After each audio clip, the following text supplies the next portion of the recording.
राधे राधे दोस्तों, आज हम सुनने जा रहे हैं शिव महापुराण की कथा अध्याय 11। ब्रह्मा और विष्णु ने पूछा, प्रभु, सृष्टि आदि 5 कृतियों के लक्षण क्या हैं? यह हम दोनों को बताइए।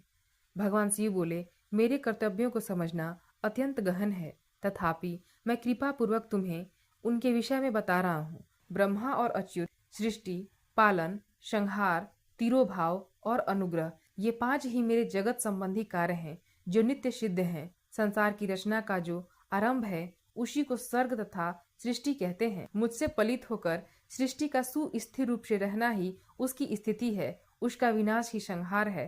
प्राणों के उत्क्रमण को तिरोभाव कहते हैं। इन सब से छुटकारा मिल जाना ही मेरा अनुग्रह है। इस प्रकार मेरे 5 कृत्य हैं। सृष्टि आदि जो 4 कृत्य हैं वे संसार का विस्तार करने वाले हैं। 5वां कृत्य अनुग्रह मोक्ष का हेतु है। वह सदा मुझ में ही अचल भाव से स्थिर रहता है। मेरे भक्तजन इन 5 कृत्यों को 5 भूतों में देखते हैं। सृष्टि भूतल में, स्थिति जल में, संहार अग्नि में, तिरोभाव वायु में और अनुग्रह आकाश में स्थित है। पृथ्वी से सबकी सृष्टि होती है। आग सबको जला देती है, वायु सबको एक स्थान से दूसरे स्थान की ओर ले जाती है और आकाश सबको अनुग्रहित करता है। विद्वान पुरुषों को यह विषय इसी रूप में जानना चाहिए। इन 5 कृत्यों का भार वहन करने के लिए ही मेरे 5 मुख हैं। 4 दिशाओं में 4 मुख हैं और इनके बीच में 5वां मुख है। पुत्रों, तुम दोनों ने तपस्या करके प्रसन्न हुए मुझ परमेश्वर से सृष्टि और स्थिति नामक 2 कृत्य प्राप्त किए हैं। ये दोनों तुम्हें बहुत प्रिय हैं। इसी प्रकार मेरी विभूति स्वरूप रुद्र और महेश्वर में 2 अन्य उत्तम कृत्य संहार और तिरोभाव मुझसे प्राप्त किए हैं, परंतु अनुग्रह नामक कृत्य दूसरा कोई नहीं पा सकता।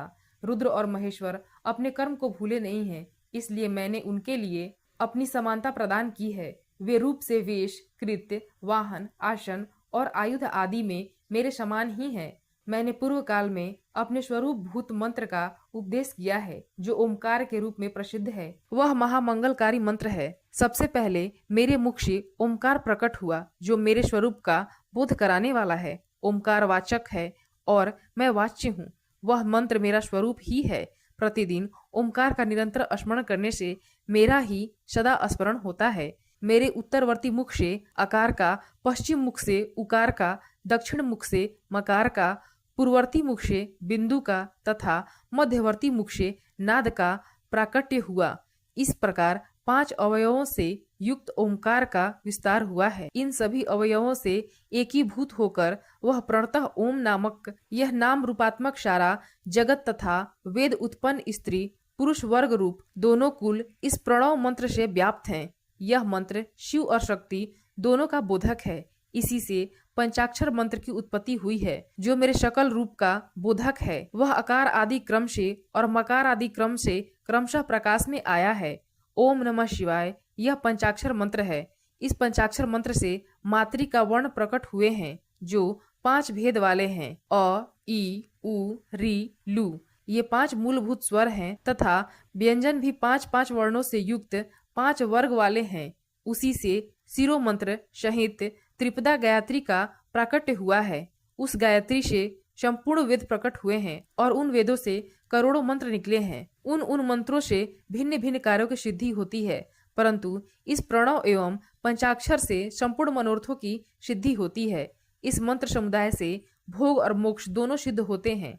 मेरे सकल स्वरूप से संबंध रखने वाले सभी मंत्र राज साक्षात भोग प्रदान करने वाले और शुभ कारक हैं। नंदिकेश्वर कहते हैं, तदंतर जगदम्बा पार्वती के साथ बैठे हुए गुरुवर महादेव जी ने उत्तराभिमुख बैठे हुए ब्रह्मा और विष्णु को पर्दा करने वाले वस्त्र से आच्छादित करके उनके मस्तक पर अपना कर कमल रखकर धीरे धीरे उच्चारण करके उन्हें उत्तम मंत्र का उपदेश दिया। मंत्र तंत्र में बताई हुई विधि के पालन पूर्वक 3 बार मंत्र का उच्चारण करके भगवान शिव ने उन दोनों शिष्यों को मंत्र की दीक्षा दी। फिर उन शिष्यों ने गुरु दक्षिणा के रूप में अपने आप को ही समर्पित कर दिया और दोनों हाथ जोड़कर उनके समीप खड़े हो उन देवेश्वर जगत गुरु का स्तवन किया। ब्रह्मा और विष्णु बोले, आप निष्कल तेज से प्रकाशित होते हैं, आपको नमस्कार है। आप सबके स्वामी हैं, आपको नमस्कार है। आप सर्वात्मा को नमस्कार है अथवा सकल स्वरूप आप महेश्वर को नमस्कार है। आप प्रणव के वाच्यार्थ हैं, आपको नमस्कार है। आप प्रणव लिंग वाले हैं, आपको नमस्कार है।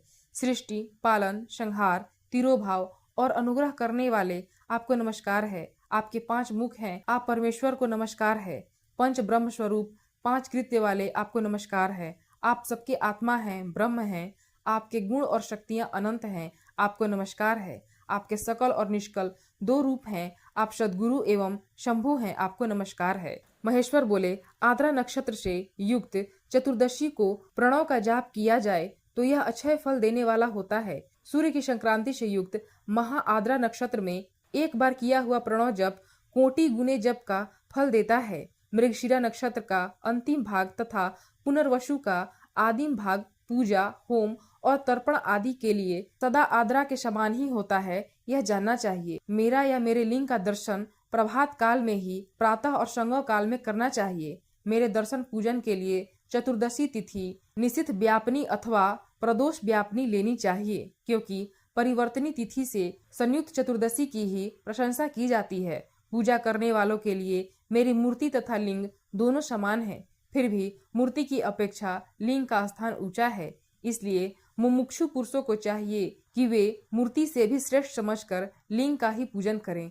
लिंग का ओमकार मंत्र से और मूर्ति का पंचाक्षर मंत्र से पूजन करना चाहिए। शिवलिंग की स्वयं ही स्थापना करके अथवा दूसरों से भी स्थापना करवाकर उत्तम द्रव्यमय उपचारों से पूजा करनी चाहिए। इससे मेरा पद सुलभ हो जाता है। इस प्रकार उन दोनों शिष्यों को उपदेश देकर भगवान शिष्य वहीं अंतर ध्यान हो गए।